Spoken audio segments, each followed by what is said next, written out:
Hello दोस्तों, कैसे हो आप सब। आशा करता हूँ बहुत ही बढ़िया होंगे। आपकी तैयारी बहुत ही अच्छी चल रही होगी, शानदार चल रही होगी, जबरदस्त तरीके से चल रही होगी और चलनी भी चाहिए। कहते हैं ना, आंखों में अरमान लिया, मंजिल को अपना मान लिया, मुश्किल क्या आसान क्या, अब ठान लिया तो ठान लिया।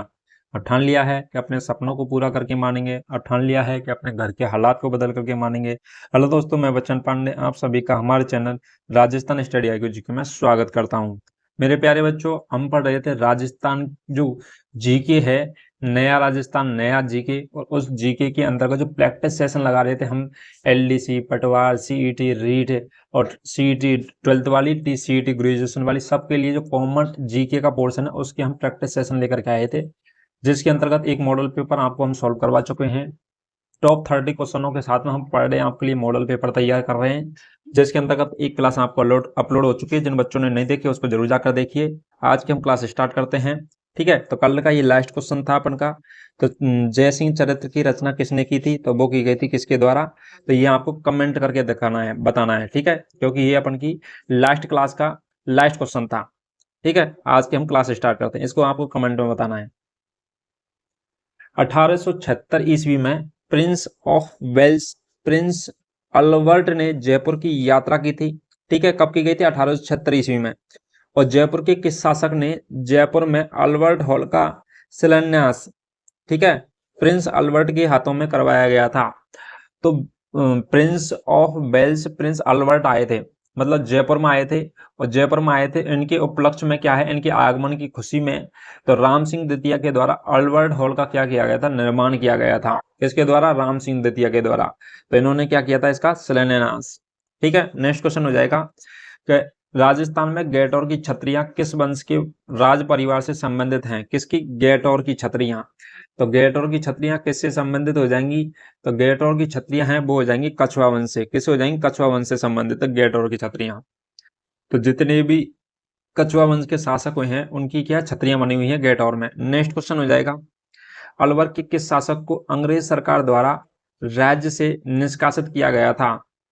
तो किस शासक को, किसके? अंग्रेज सरकार के द्वारा निष्कासित किया गया था, जो कि कहाँ थे? अलवर के शासक थे।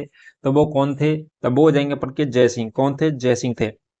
नेक्स्ट क्वेश्चन हो जाएगा, ईसर लाट का निर्माण किसने करवाया था? जो ईसर लाट है उसका निर्माण किसने करवाया गया था? ईसर लाट का निर्माण करवाया गया था, वो करवाया गया सवाई ईश्वर सिंह ने। किसने? सवाई ईश्वरी सिंह ने ईश्वर लाट का निर्माण करवाया गया था। ठीक है, नेक्स्ट क्वेश्चन हो जाएगा, जयपुर को गुलाबी रंग किस शासक द्वारा दिया गया था? तो जयपुर को गुलाबी नगरी कहा जाता है जयपुर को। तो जयपुर को गुलाबी रंग रंग से पुते होने के कारण पूरा क्या है, जयपुर शहर गुलाबी कलर से पुता हुआ है, गेरुए कलर से। इसी वजह से इसे गुलाबी शहर कहा जाता है। और गुलाबी रंग है ना, वो किस शासक के द्वारा दिया गया? तो सवाई राम सिंह द्वितीय के द्वारा। नेक्स्ट क्वेश्चन हो जाएगा, अकबर के साम्राज्य विस्तार में सर्वाधिक योगदान करने वाला राजपूत शासक। अकबर के जो साम्राज्य विस्तार में सबसे ज्यादा जो सहयोग किया गया था, तो कौन से राजपूत शासक ने किया था? मानसिंह प्रथम ने। किसने? जयपुर के कछुआ वंश के शासक थे मानसिंह प्रथम, उनके द्वारा किया गया था। नेक्स्ट क्वेश्चन हो जाएगा, जीजा मोहम्मद शाही व जयसिंह कारिका नामक ज्योतिषी ग्रंथों की रचना किसने की थी? किसकी? जीज जीज मोहम्मद शाही और जयसिंह कारिका, ये जो ग्रंथ है इनकी रचना किसके द्वारा की गई थी? वो की गई थी सवाई जयसिंह के द्वारा। नेक्स्ट क्वेश्चन हो जाएगा, निम्नलिखित में से कौन सा राजस्थानी लोकगीत पति पत्नी के में विवाह वियोग का वर्णन करता है? तो विवाह विरह विरह, ठीक है, विरह वियोग का वर्णन करता है। तो पति पत्नी के विरह गीत की आपसे बात कर रहा है, तो कौन सा हो जाएगा? कागला है, ये भी विरह गीत है। पीपली है, ये भी विरह गीत है। एक है सुपना, ये भी क्या है? विरह गीत है। तो उपयुक्त तो सभी क्या हो जाएंगे? विरह गीत हो जाएंगे। नेक्स्ट क्वेश्चन हो जाएगा, अजमेर के किस चौहान शासक ने दिल्ली के तोमर शासक को पराजित कर दिल्ली को अपना राज्य का अंग बना लिया था? किसके? अजमेर शासक के द्वारा। चौहान शासक था जिसका नाम है विग्रह राज चतुर्थ बीसल देव। ठीक है, तो विग्रह राज चतुर्थ हो जाएंगे। नेक्स्ट, और विग्रह राज चतुर्थ के काल को क्या कहा गया है? स्वर्ण काल कहा गया है। चौहानों का स्वर्ण काल विग्रह राज चतुर्थ के काल कहा गया है। नेक्स्ट क्वेश्चन हो जाएगा, नाडौल की चौहान शाखा की स्थापना किसने की थी? तो नाडौल चौहान शाखा की स्थापना किसके द्वारा की गई थी? लक्ष्मण चौहान के द्वारा की गई थी। नेक्स्ट क्वेश्चन हो जाएगा, पृथ्वीराज चौहान की अल्पायु में शासन प्रबंधन कौन करता था? जब पृथ्वीराज चौहान छोटे थे तो उनका शासन प्रबंधन कौन करता था? तो उनकी माँ थी कर्पूरी देवी, वो करती थी। कोटा राज्य का संस्थापक कौन था? तो कोटा राज्य के संस्थापक कौन है? तो माधव सिंह। कोटा राज्य की स्थापना माधव सिंह के द्वारा की गई थी। इसके अलावा नेक्स्ट क्वेश्चन हो जाएगा, तराइन का प्रथम युद्ध किन के बीच मध्य में हुआ था? तो तराइन का प्रथम युद्ध कब हुआ था? पहली बात 1191 ईस्वी में हुआ था, और 1192 में हुआ था द्वितीय युद्ध। ठीक है, सेकंड और फर्स्ट किस किस के बीच में हुआ था? तो चौहान और तुर्की के साथ। ठीक है, चौहानों और तुर्कों के साथ में हुआ था। नेक्स्ट हो जाएगा अपन का, तराइन का मैदान वर्तमान में किस राज्य में आता है? तो तराइन का मैदान आता है हरियाणा में। किस में आता है? हरियाणा में। प्रसिद्ध मुस्लिम संत ख्वाजामुद्दीन चिश्ती किसके शासनकाल में अजमेर आए थे? तो ख्वाजामुद्दीन चिश्ती की दरगाह भी अजमेर में बनी हुई है, और ये आए थे पृथ्वीराज तृतीय के शासनकाल में। किसके में? पृथ्वीराज तृतीय के शासनकाल में। और विपक्ष में कौन थे? मोहम्मद गोरी। नेक्स्ट क्वेश्चन हो जाएगा, राजस्थान में परमार वंश का शासक कहाँ था? तो परमार वंश का शासन अपन के जालौर में भी रहा है, बागड़ में भी रहा है, किराड़ू के मंदिर बने हुए हैं यहाँ पर जैन मंदिर, तो किराड़ू में भी रहा है, और आबू की चित्रशैली में। उपयुक्त समय में क्या है? परमार वंश का शासन माना जाता है। ठीक है, उपयुक्त सभी जगह पे। झुंझुनू में मुस्लिम शासक की स्थापना किसने की थी? तो झुंझुनू में मुस्लिम शासन की स्थापना की गई थी, वो की गई थी मोहम्मद खान और शमस खान ने मुस्लिम शासन की स्थापना। मोहम्मद गोरी का शासन कहाँ तक फैला हुआ था?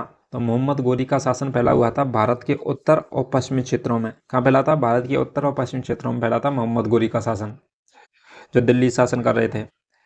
पृथ्वीराज के शासन प्रबंधन संभालने के बाद उनको प्रथम सैनिक अभियान किसके विरुद्ध हुआ था? तो पृथ्वीराज ने जैसे ही गद्दी पर बैठे थे तो उन्होंने पहला जो सैनिक अभियान रखा था पहला, तो वो किसके विरुद्ध में रखा गया था? मतलब पहला युद्ध लड़ा गया था, वो लड़ा गया था उनके चाचा भाई और नागार्जुन के। किसके?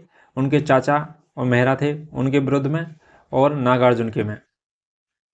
मतलब चचेरे भाई हैं, उनके चाचा के लड़के थे, और नागार्जुन के में। नेक्स्ट क्वेश्चन हो जाएगा, टोंक के किस नवाब के शासन में 1857 ईस्वी का प्रथम स्वतंत्रता संग्राम हुआ था? तो 1857 की ईस्वी के समय जो कोटा के वो कौन थे? तो वो 1857 की बात चल रही है। तो ये हो जाएंगे अपने कौन से? वजीरोद्दौला। ठीक है, एकीकरण में आप पढ़ोगे वजीरोद्दौला नाम आएगा उस समय। किस भाटी शासक ने तनोट के स्थान पर लोद्रवा को अपनी राजधानी बनाया था? तो तनोट के स्थान पर लोद्रवा को अपनी राजधानी बनाया गया था, वो बनाया था देवराज भाटी ने। किसने? देवराज भाटी ने बनाया गया था। और मंगल भाटी ने तनोट माता का मंदिर है ना, तो उसका निर्माण किया गया था। चलिए, और लोद्रवा पड़ता कहाँ पर है स्थान? ये लोद्रवा ये पड़ता अपन के जैसलमेर में। कहाँ पड़ता है? लोद्रवा जैसलमेर में पड़ता है। धौलपुर भरतपुर धौलपुर क्षेत्र में जाट वंश के शासकों का प्रारंभिक संस्थापक कौन था? तो जाट वंश के शासकों का प्रारंभिक संस्थापक कौन था? किसमें? भरतपुर धौलपुर वाले एरिया में तो वो थे चूड़ामन। कौन थे? चूड़ामन थे। नेक्स्ट हो जाएगा अपन का, तराइन के द्वितीय युद्ध में पृथ्वीराज की पराजय का क्या कारण था? तो पृथ्वीराज की पराजय, पहला युद्ध हुआ था 1191 ईस्वी में, तो तराइन का युद्ध जीत लिया था पृथ्वीराज चौहान ने। लेकिन 1192 ईस्वी में जैसे ही द्वितीय युद्ध हुआ था उसमें ये पराजित हो जाते हैं, और इसके कारण क्या थे? कि पृथ्वीराज द्वारा आमोद प्रमोद में व्यस्त होना, कि जीत की खुशी में क्या है ये व्यस्त हो गए थे। पहला युद्ध जीत लिया इसलिए व्यस्त हो गए थे जीत की खुशी में। और मोहम्मद गोरी ने क्या युद्ध की संपूर्ण तैयारी करके दोबारा युद्ध किया था। पहले पराजित हो गया फिर बाद में तैयारी करके आया था। और तराइन के प्रथम युद्ध के बाद में सैनिक शक्ति में पुनः और युद्ध हेतु पुनः रूप से संगठित नहीं करना, तब पृथ्वीराज चौहान के द्वारा पहले युद्ध हो चुका था, उसके बाद में ढंग से क्या है सेना उसमें से क्या कम हो गई थी पहले के युद्ध में की तुलना में, दोबारा से इसको क्या है संगठित नहीं कर पाए थे, इसलिए उपयुक्त सभी। मोहम्मद गोरी ने भारत में कई क्षेत्रों में विजिट करने के बाद यहाँ का प्रशासन किसे सौंपा था? तो मोहम्मद गोरी ने भारत के कई क्षेत्रों में घूमने गए थे, देखा था उन्होंने, और उसको देख करके उसके बाद में यहाँ का शासन किसको सौंपा गया था? तो वो सौंपा गया था कुतुबुद्दीन ऐबक को। कुतुब मीनार का निर्माण कुतुबुद्दीन ऐबक ने करवाया गया था, और गुलाम वंश के क्या है संस्थापक। ठीक है, और गुलाम वंश 1206 से ईस्वी से लेकर के और 1210 ईस्वी तक क्या किया था? इन्होंने शासन किया था। और गुलाम वंश रहा है 1206 ईस्वी से लेकर के 1290 ईस्वी तक। भरतपुर के किस जाट सम्राट को जाटों का अफलातून लातून कहा जाता है? तो किस शासक को कहा जाता है अफलातून? तो वो कहा जाता है किसको? सूरज सिंह को। किसको कहा जाता है? सूरज सिंह को कहा जाता है। महाराजा सूरज सिंह को क्या कहा जाता है? जाटों का अफलातून कहा जाता है। और 1733 ईस्वी में लोहागढ़ किले का क्या किया गया था? निर्माण। जैसलमेर के शासक रावल बैर सिंह ने जोधपुर के किस शासक को कुछ समय के लिए अपने यहाँ शरण दी थी? किसके द्वारा? बैर सिंह के द्वारा शरण दी गई थी और फिर से उसका राज्य प्राप्त करने में मदद की थी। तो राज्य प्राप्त करने में मदद भी की थी तो रावजोधा ने। ठीक है, तो रावजोधा के द्वारा क्या किए गए थे? बैर के द्वारा रावजोधा को शरण दी गई थी और फिर उसको रावजोधा को अपना राज्य स्थापित करने में उसकी मदद की गई थी।